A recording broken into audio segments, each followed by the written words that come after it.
stars are right, and that means it's time for another episode of The Whisper in Darkness. I'm your host, the Man from Leng. Thank you very much for joining me today. On this episode, I am reviewing the Mystic cards from the Forgotten Age, the third deluxe expansion for the Arkham Horror LCG. It looks like this is going to be video number 100, so hooray for meaningless milestones. There are spoilers throughout if you care about that sort of thing. If you enjoy what you hear, remember to like, comment, and subscribe. We've got a lot of work to do with the Mystic cards in this pack, a lot of math, so let's get started. The first Mystic card in the box is Mists of Rillier. It's a 2-cost asset with the Agility skill icon that takes up an arcane slot. It has the spell trait, uses 4 charges, and has the game text action. Spend 1 charge. Evade. This evasion attempt uses willpower instead of agility. If you succeed after evading the chosen enemy, you may move to a connecting location. If a skull, cultist, tablet, elder thing, or tentacle symbol is revealed during the evasion attempt, choose and discard a card from your hand.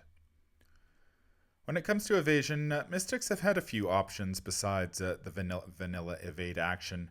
There's Blinding Light, an event from the core set, and Bind Monster, a level 2 event from the Dunwich Legacy Deluxe expansion. I've played Blinding Light in a few decks, although I do prefer the its level 2 counterpart. 2 damage is often enough to kill an enemy outright, so level 2 Blinding Light is very useful as an offensive spell in a pinch if you haven't drawn your copy of Shriveling yet. I tend to save Blinding Light for an emergency though, since losing an action is a steep price to pay for drawing one of those special tokens. I've never played Bind Monster because A, it's very expensive, B, it only works against non-elite enemies, and C, you need to make a willpower 3 skill test each time the enemy would ready. I don't really like the idea of making more skill tests than I have to, since there's always a chance you'll pull one of the special tokens, which could have negative repercussions. Mists of Rillier has a lot going for it. For starters, it's relatively cheap at 2 resources. It's a spell, so it benefits from all the synergy that goes along with that trait. It's also an asset, not a one-shot event. If you happen to fail to evade an enemy the first time, you can take another crack at it. You're not left high and dry like you are with a card like Blinding Light, especially if you happen to draw one of those special tokens. Mists of Rillier also gives Mystics access to something that they've been largely lacking up to this point, and that is greater mobility. Besides astral travel from the Path to Carcosa Deluxe expansion, Mystics have had very few options to gain extra movement. The option to move to a connecting location if you succeed with Mists of Rillier is amazing, and so much so that you could potentially use the evade several enemies in succession, propelling yourself across the map to where you need to go. This card would be incredible in scenarios such as the Unspeakable Oath or a Phantom of Truth, where movement and positioning is so critical to your success. Mists of Rillier is a fantastic card that is going to see a lot of play in a variety of deck archetypes. It's cheap and it enters play with plenty of charges. You can use it against elite and non-elite enemies, and the drawback for drawing one of the special tokens really isn't that bad, since you get to choose the card that is discarded. That extra mobility the card provides is just the icing on top of a great card, a really great card from top to bottom. Really excited about Mists of Rillier. I'm going to break with tradition and review the next 2 Mystic cards in the box together, since both use the seal mechanic introduced in the Forgotten Age Deluxe expansion. The first card is Chthonian Stone, Stygian Waymark. It's a 3-cost asset with the intellect skill icon, the item, relic, and curse traits, and it takes up a hand slot.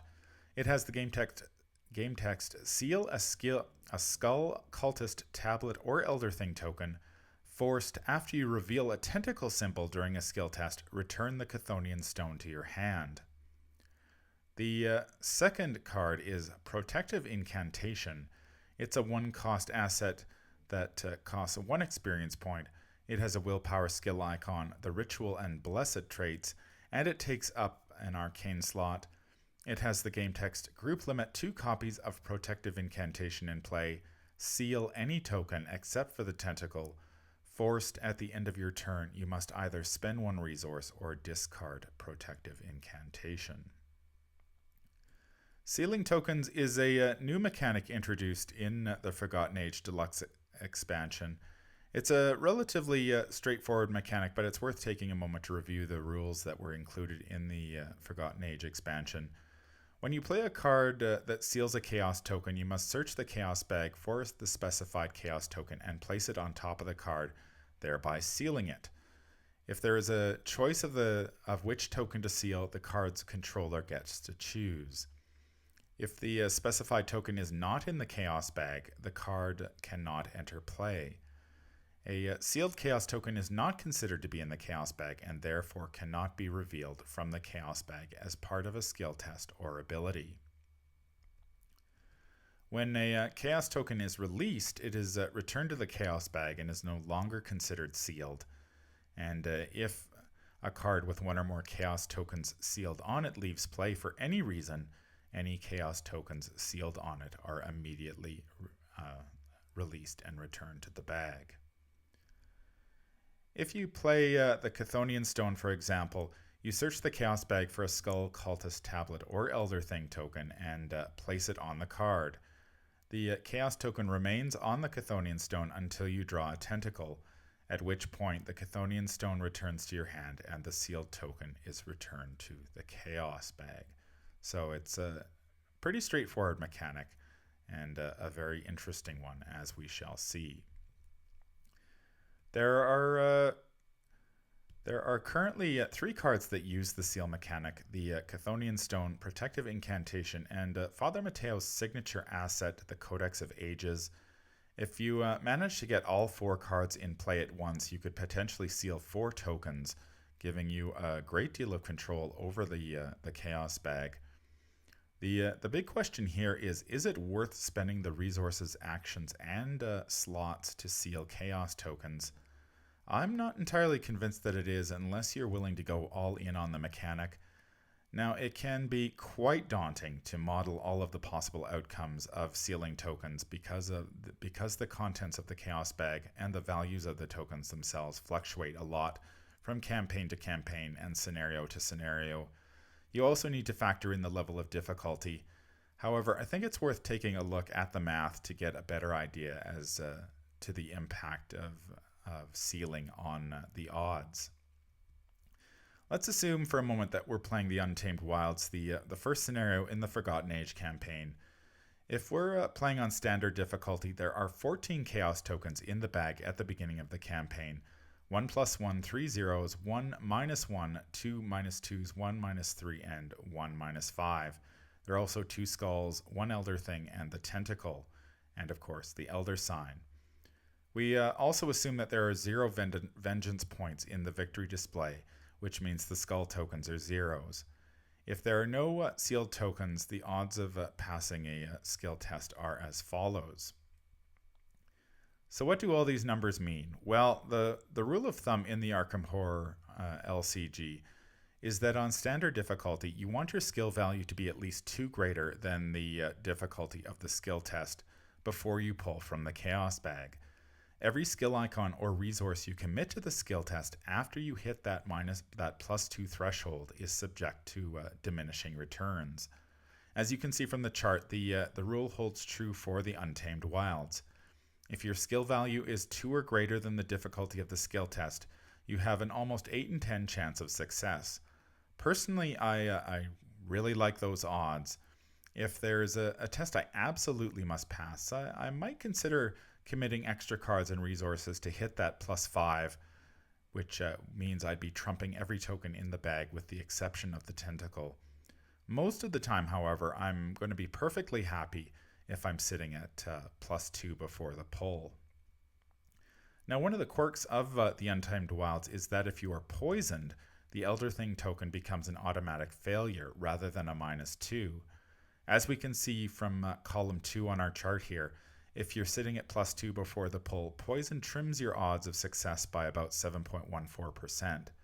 While that's significant, it's important to remember that you still have a 7 in 10 chance of success. You may want to consider committing cards and or resources to get to +3 in some tests, but I think most of the time +2 is going to be still perfectly acceptable when you're pulling from the Chaos bag. So you can see that the impact of that Elder Thing becoming an automatic failure isn't too bad. It's only about 7%.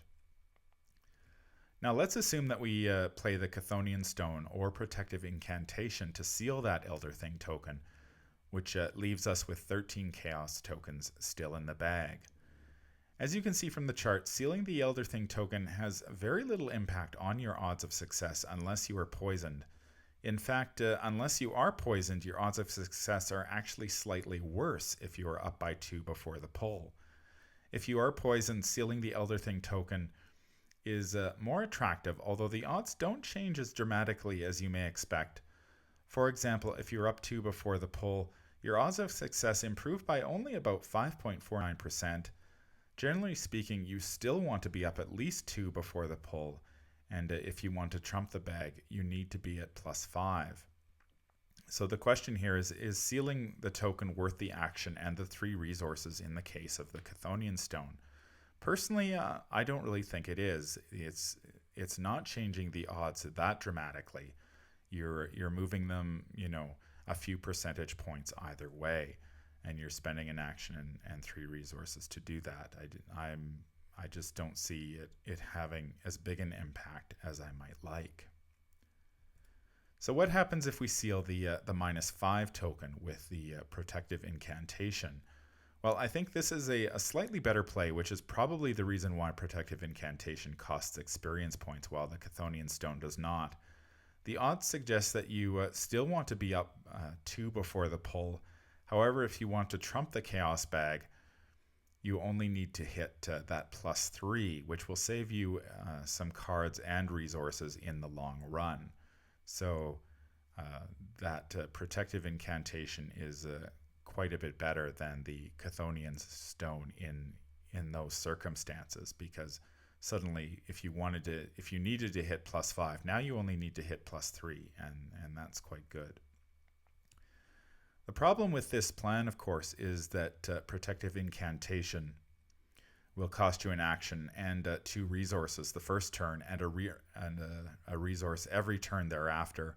This is going to put a lot of pressure on your resource pool unless you have the resource generation to support it. As we've seen with some of the rogue cards like Treasure Hunter and Hired Muscle, cards with upkeep costs rarely generate a lot of excitement in the community. And it's also worth noting that Protective Incantation competes against cards such as Shriveling Scrying, Rite of Seeking, Miss Aurelie, and for that Arcane slot. Between the resources required to keep it in play and the Arcane slot, Protective Incantation starts to look a lot less attractive. Now let's assume we play the Chthonian Stone to seal the Elder Thing token and Protective Incantation to seal the -5 token. Now there are 12 tokens in the Chaos bag. And as you can see from the chart, sealing the 2 tokens shifts the odds at both ends of the spectrum towards that +2 threshold. If you're not poisoned and you're 2 up before the pull, your odds barely change if you seal 2 tokens. Sealing 2 tokens has a much greater impact if you are poisoned, to the tune of about 12%. You still want to be at least 2 up before the pull, and if you will need to trump the Chaos bag, you're going to be at +3. So unless you're poisoned, sealing 2 tokens isn't really changing your odds of success that much. Certainly not as much as you might expect. Now let's assume we go all in on the seal mechanic and we seal 3 tokens with the Chthonian Stone and 2 copies of Protective Incantation. We've trimmed the Chaos bag to 11 tokens, and it's really at this point the odds change much more dramatically. Now you've got a 7 in 10 chance of success if you are 1 up before the pull, and you can trump the Chaos bag if you are 2 up, which is and that is quite good. You're saving yourself a lot of cards and resources at that point that you would otherwise commit to pass those tests, especially if you're playing on multiplayer and your friends can take advantage of those odds too. However, at this point, you've also spent 3 actions, 5 resources, a hand slot, and both arcane slots to establish this strategy. And I think you may have time for this type of strategy in multiplayer, but I really don't think it's that viable in solo. Finally, it's worth taking a look at how Father Mateo's signature asset, the Codex of Ages, affects the odds. The Codex of Ages is unique in the moment that it seals the Elder Sign, which is one of the positive tokens. And the numbers on this chart assume that you are not poisoned. So what do they mean? Well, let's focus on the odds if you are 2 up before the pull. As you can see, sealing the Elder Sign token by itself has very little impact on the odds. I know there are some players who play multiplayer and would be quite concerned if the Mystic in the group starts sealing the Elder Sign on you. But as you can see, if the Elder Sign is sealed, your chance of success really only dips by about 1.65%, which is really negligible in the grand scheme of things. It's worth noting that your odds of success improve dramatically only if you seal the Elder Sign and 3 other tokens. And that really seems like an awful lot of work to do for very little benefit. So if you just seal the Elder Sign, your odds only dip a very little bit, and your odds only improve a lot if you happen to seal the Elder Sign and 3 other tokens. So you really have to commit to this sealing strategy if you want to be successful with it and to have a big impact on the Chaos Bag. As I mentioned before, I embarked on this math tangent. The odds of a successful pull from the Chaos Bag are subject to change depending on the contents of the bag, the nature of the scenario, and the level of difficulty. I used the Untamed Wilds as an example, but I'll be the first to admit that all the numbers I've thrown at you are really subject to change. If you add 1 Vengeance point to the victory display or another token to the bag, and suddenly all the odds change. And I haven't even considered the impact of other cards, such as if you're pulling multiple tokens with a card like Grotesque Statue, or the other card in this box, Dark Prophecy, or if you're playing a card like Defiance to cancel a token, one of the special tokens from the bag. And that makes it very difficult to say with any certainty what your odds of success will be going into a given scenario. Cards such as the Chthonian Stone and Protective Incantation are just one more variable that players are going to need to factor into their calculations before they pull from the Chaos Bag. And I expect those calculations are going to get even more daunting as the cycle unfolds. The designers have already spoiled 1 player card, the Crystalline Elder Sign, which seals either a +1 or Elder Sign token. And we've already seen 1 encounter. Well, it's not really an encounter card, but Father Mateo's signature weakness, the Serpents of Yig. And the designers have hinted that we're going to see more encounter cards that seal tokens as well. Based on the examples I've provided, I feel like the impact of sealing a single token is so subtle that most players are going to be really hard-pressed to notice a difference. The only way to shift the odds dramatically is to seal a lot of tokens, and by a lot I mean 3 or even 4. That begs the question whether it's worth all the effort, especially on standard difficulty.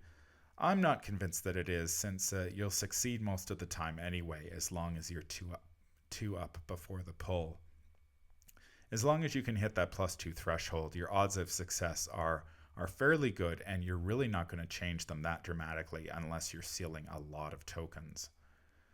Now, while I'm not entirely sold on sealing chaos tokens, it's really way too early to pass judgment on the mechanic as a whole. If there are encounter cards that seal tokens, players may need to play cards that seal tokens themselves just to chip the odds back in their favor. If there are encounter cards that seal tokens, I certainly hope to see the seal mechanic pop in other classes besides Mystic. Otherwise, I'd worry that those classes may struggle as those sealed tokens drive the odds of success down.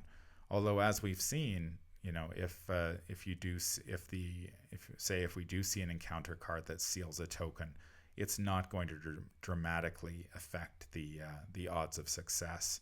Say if it seals the Elder Sign, you're only losing about 1.64%, and that's really nothing. So I'm on the fence about the seal mechanic, so we'll have to see how it develops over the course of the Forgotten Age cycle. The final Mystic card in the box is Dark Prophecy. It's a 1-cost event with willpower and agility skill icons and the augury trait. It has the game text Fast. Play when you would reveal a chaos token. Reveal 5 chaos tokens instead of 1. Choose one of those tokens with a skull, cultist, tablet, elder thing, or tentacle symbol to resolve and ignore the rest.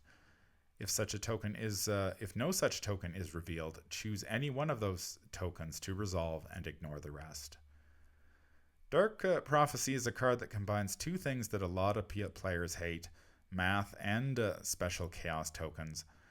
Don't despair though, since Dark Prophecy can be quite a powerful tool in the hands of the right investigator.